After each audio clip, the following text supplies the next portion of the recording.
Welcome to our panel discussion this morning on the NIST Framework for Improving Critical Infrastructure Cybersecurity that was released in February of this year.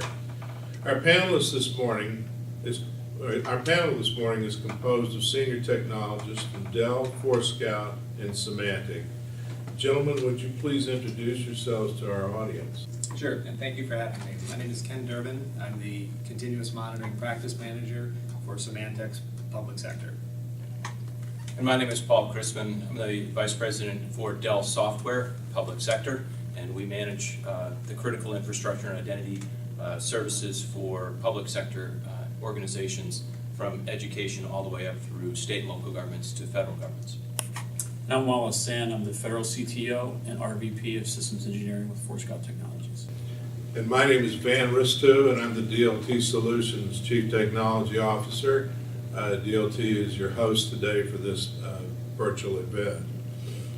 By way of introduction into this topic, much of the media coverage on critical infrastructure cybersecurity is focused on commercial, non-governmental infrastructure such as financial institutions, chemical processing plants, pipelines, communications infrastructure, investor-owned utilities, and the like.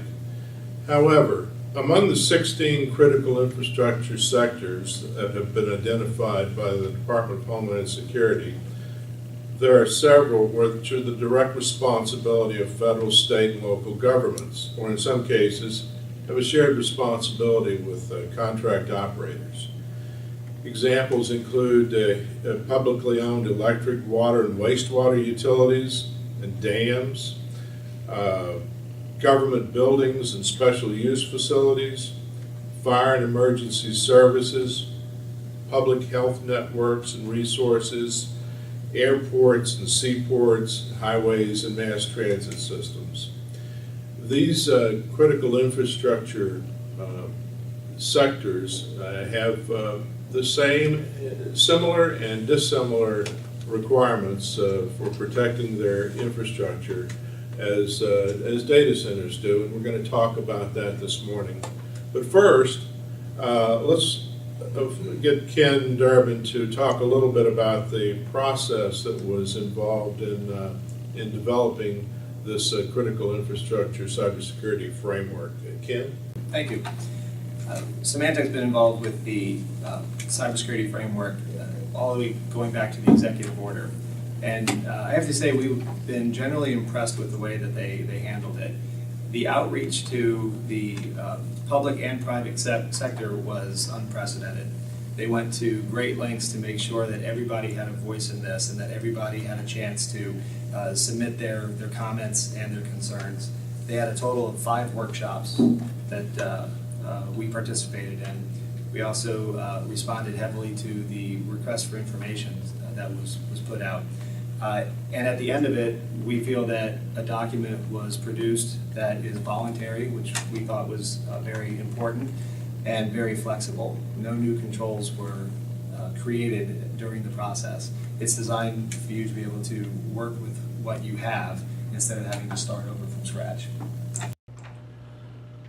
So critical infrastructure environments are obviously much more diverse than typical data center protection scenarios.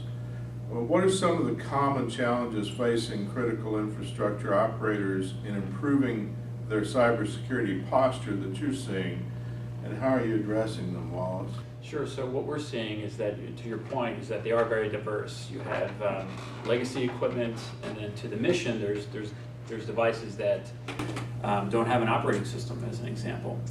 So what we've been able to do, and what we're hearing from our customers, is be able to go into an environment and first identify. Just as the framework calls out, it's not by accident that the framework talks through how most security programs should be put in place, right? To identify devices, what is on my network, before you can institute any type of controls or any type of actions or responses in the subsequent phases.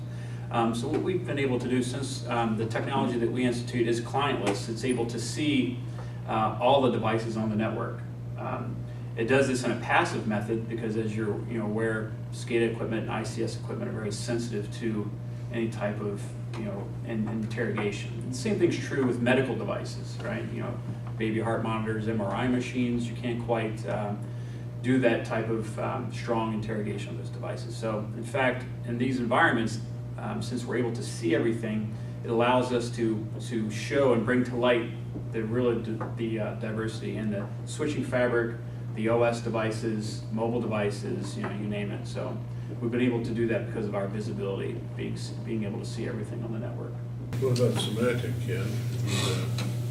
Have you seen some common issues with cybersecurity, critical infrastructure that you see typically in a data center environment? Absolutely, and we our Symantec's customer base is far and wide.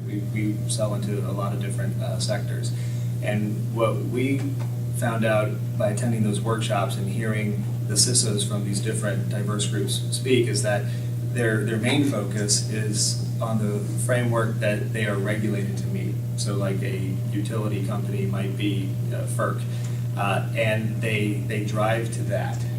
But FERC isn't the end-all be-all to cybersecurity. So when they take this framework and they map in where FERC fits, they notice, oh, FERC doesn't quite meet this or doesn't address this. And it allows them to think outside the box.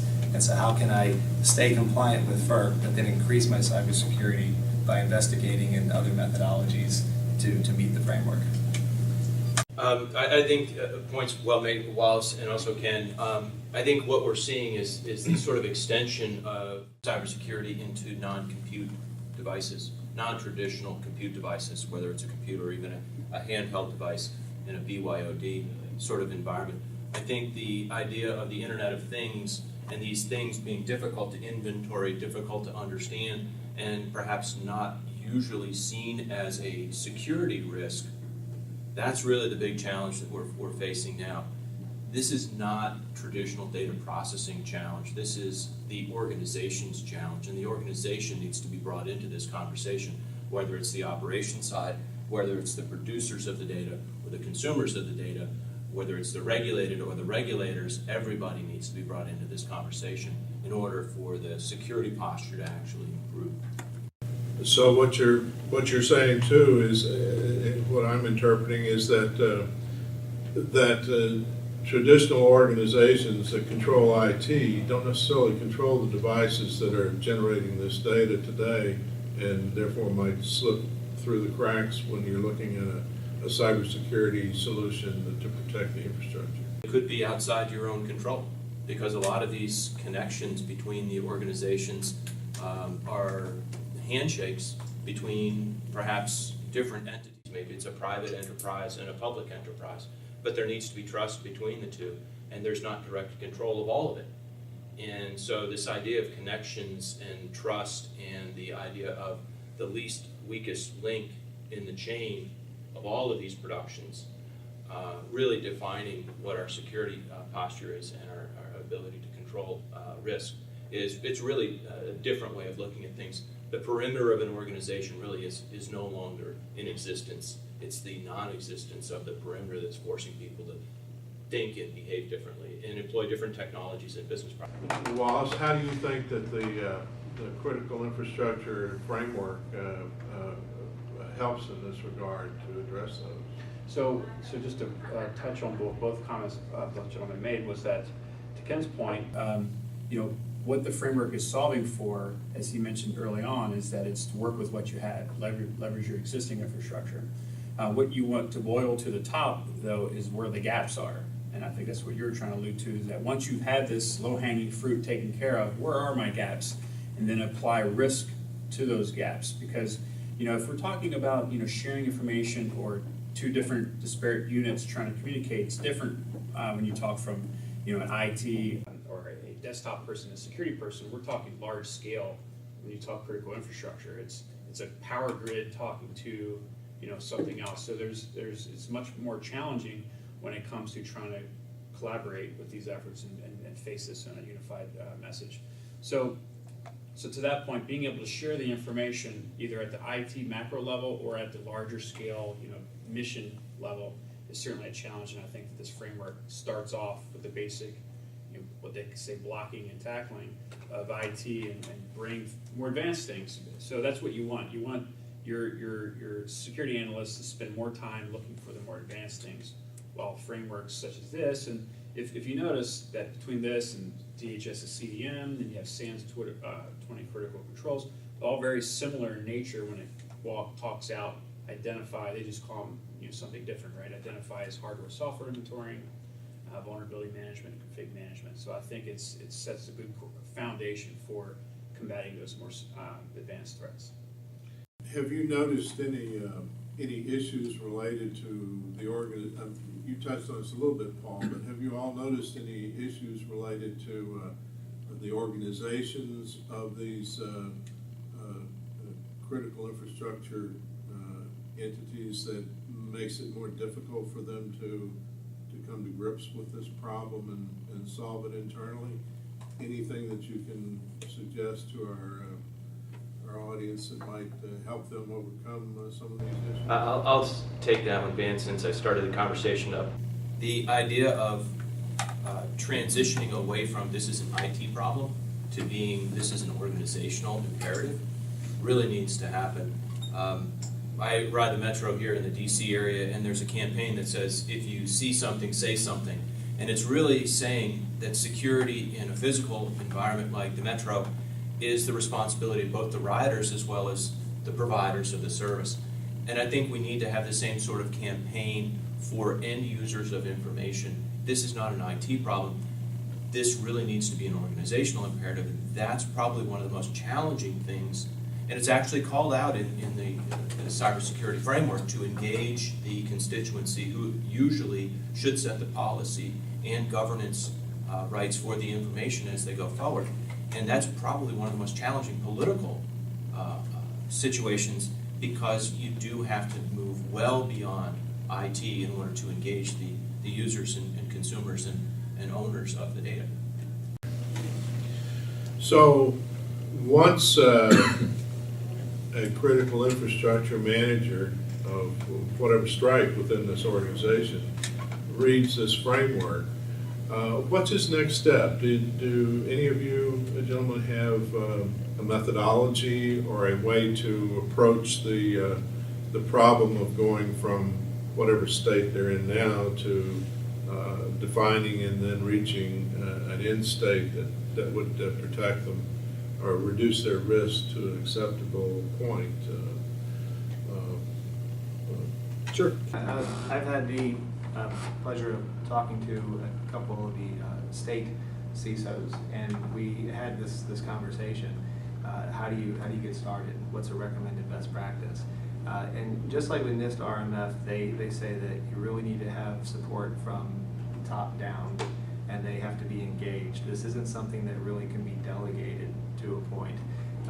So organizational buy-in that this is going to happen is critical. The other thing is there has to be a common baseline of knowledge of what the cybersecurity framework is and what it isn't.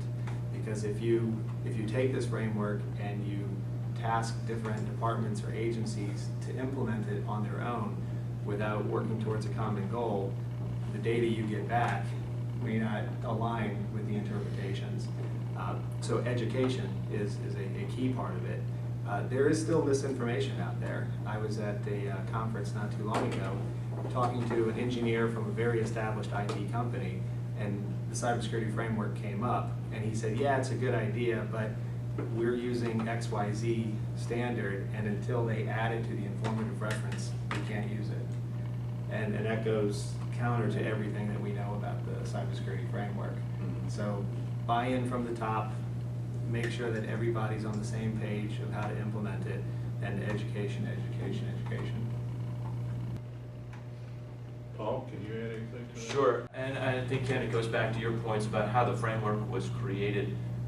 When you get input from both private industry as well as public sector, and a diversity of opinions comes forth, you end up with something that's a practical guidebook. I mean, it's not the be-all and end-all. It doesn't give you, step-by-step recipes. It's something that you use to apply to your particular situation. And so the first recommendation I'd have is, and this may sound strange coming from a company like Dell, don't buy a product to solve this problem. Because the first thing you need to do is really to understand what your particular problem is, because everyone's is different. So we actually start with a security assessment, and we have an entire division called SecureWorks, and their first mission is to sit down and talk to customers about what it is they, first of all, need to protect and feel is most important based on the industry that they're in and also the information that they're trying to protect from what. Based on that, you can use the framework to, in a very concrete and logical way, parse out the problem to come up with the most pressing problems. Wallace, as you said, solve some of these things that are immediately practical and very, very straightforward. But then to get to some more of the more complicated or advanced issues, but you do it in a practical way based on the assessment of the risk in your particular organization. There has to be this idea that you start first with an assessment of as is and then move to where you want to go. But that's really not a product. It's products, people, and processes that are all wrapped into a plan. Well, then let's talk a little bit about the solutions that you might use to start implementing the framework core. There are 5 key functions: identify, protect, detect, respond, recover, that make up of the framework core activities. How do you approach those, or what do you feel are your strengths within your market space, Wallace, in that regard? So within our swim lane, so basically 4 of the 5 is something we can add value in. All those: identify, detect, protect, and respond. Recovers is something that is more of a process, as to your point, to be able to recover from an incident. But the 2 I like to pick out the most is identify and respond. So whether it applies to other initiatives, as I mentioned, CDM, or if it's Sann's critical controls, what we try to say is we're the beginning and the end of the conversation. Beginning is what is on my network, providing complete visibility, detecting all those devices. We've heard this throughout the DoD as well, and it's a normal or a common theme is that I can't protect what I can't see. That is the foundation of any security program, whether it be patch management, config management, etc. So identifying is critically important because you want something that doesn't have dependencies. When you require things such as agents and time-based scans and various other mechanisms to discover something, there's a dependency at some place, meaning not all devices are on the network when you do your scan. And also not all devices can have an agent, and particularly in the case of critical infrastructure, there are devices you can't put an agent on. So our sweet spot when it comes to this methodology is identifying, seeing everything on the network is where we shine, and then also responding. So responding means containing, and to some extent, and that could be interpreted different ways. How do you contain that threat or that incident? We look at it from the infrastructure. And the reason we do so is because in our philosophy is that if the endpoint is compromised, or if you have an insider that may be compromised, right? It's an insider threat. The infrastructure is you're separating the control plane, and that's where we like to come in to switch block you, quarantine you to mitigate that issue that may arise throughout the methodology. Ken? Yes, I agree with what Paul said, that step 1 isn't go out and buy a bunch of products. But when you do, the knee-jerk reaction is I'm going to go out and buy a bunch of sensors that address my gaps. And that may seem like a smart first thing to do, but what we advocate is buy a technology that's going to allow you to aggregate the output from all of those sensors. So if you have a data aggregation platform first that's collecting the data from the sensors, it allows you to take the output from those sensors and either apply it to a control so that you can show compliance. You can send it off to your SIM so you can manage the event. You can use it for presentation, reporting method requirements.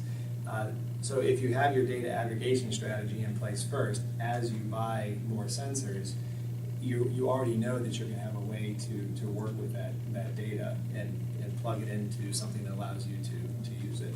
So we have Control Compliance Suite, which does just that. We have a controls library that has the majority of the most commonly used frameworks already mapped together to each other. So if you're using FISMA, it tells you how it relates to ISO 27001. We are adding the cybersecurity framework controls into it, and when we release it, it will already be mapped to those other controls. So we figure if you start there and then add in the sensor data that you already have, use the framework to identify gaps, buy the appropriate Symantec sensors that'll help you fill those gaps, then you already have the mechanism in place to use that data.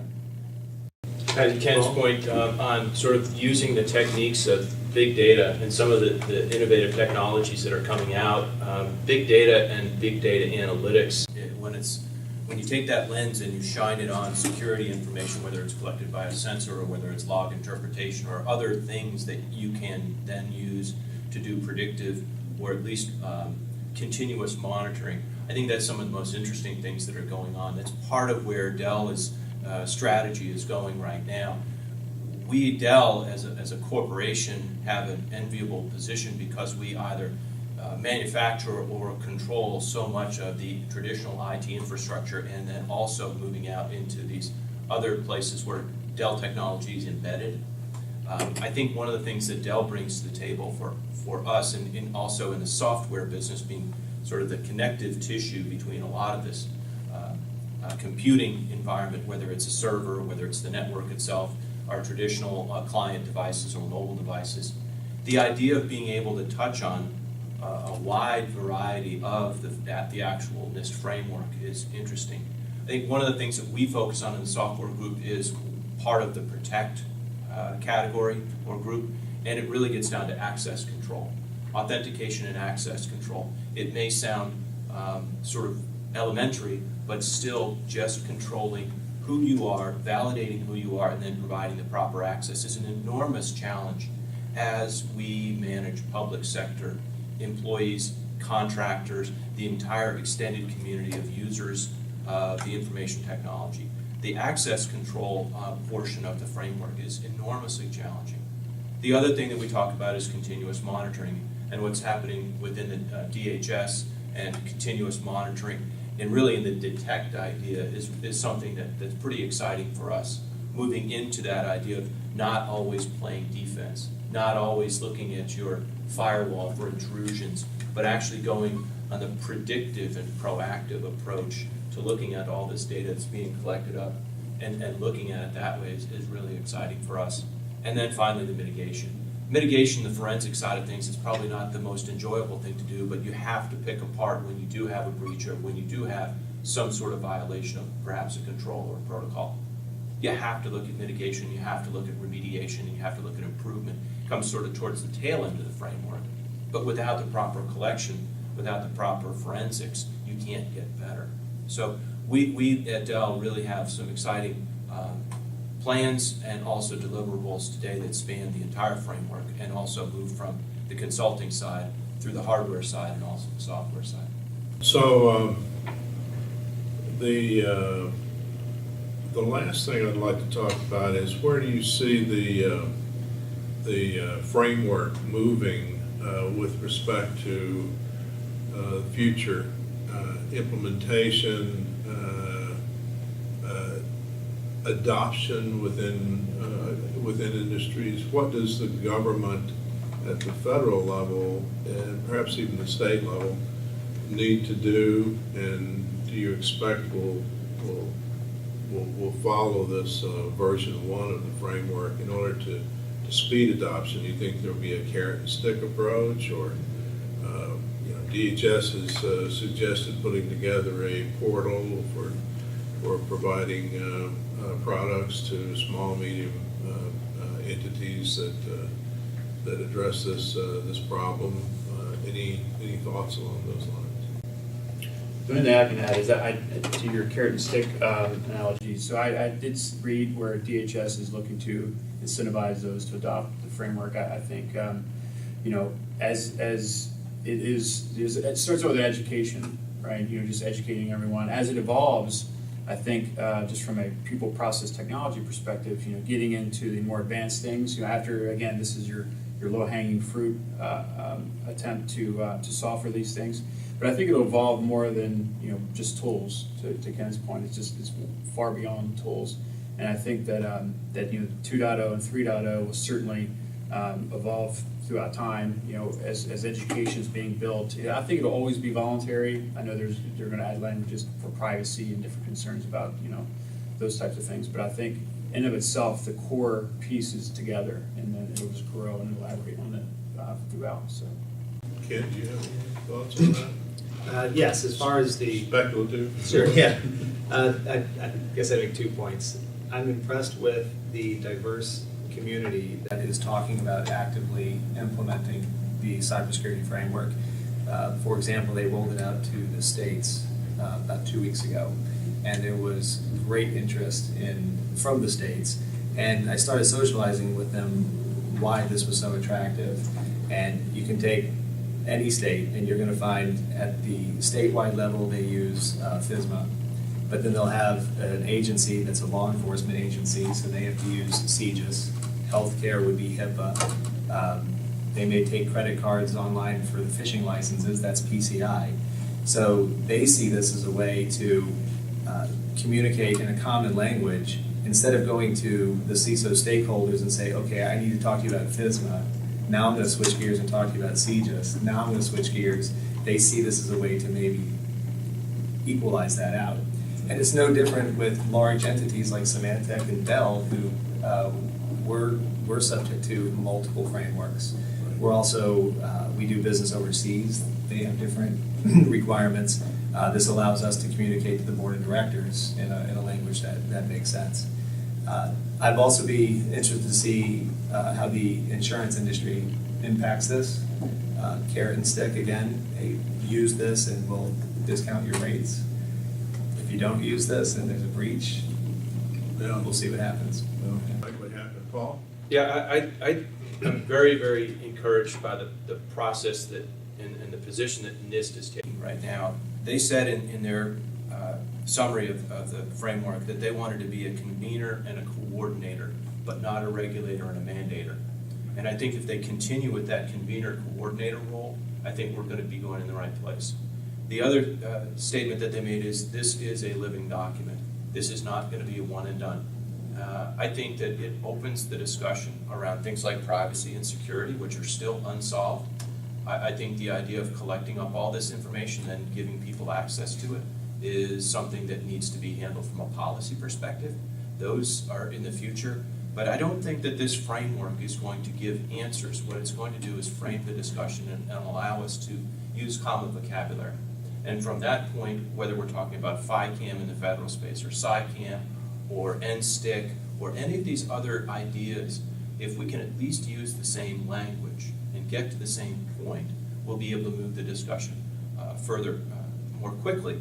And the recognition that it needs to be inclusive rather than prescriptive. Those sorts of ideas need to continue into version 2 and beyond. But I think they've struck the right balance right now. They've struck the right tone. They've engaged the right constituencies to have input on this. And it's really a question of where we go from here to build to the next version. Thank you. Gentlemen, thank you for your comments. It's been very helpful to me today. And I believe we're open for questions via text or email, should you like, and we'll respond to those offline. Thank you very much for your attention today, and enjoy the next few hours of our virtual event.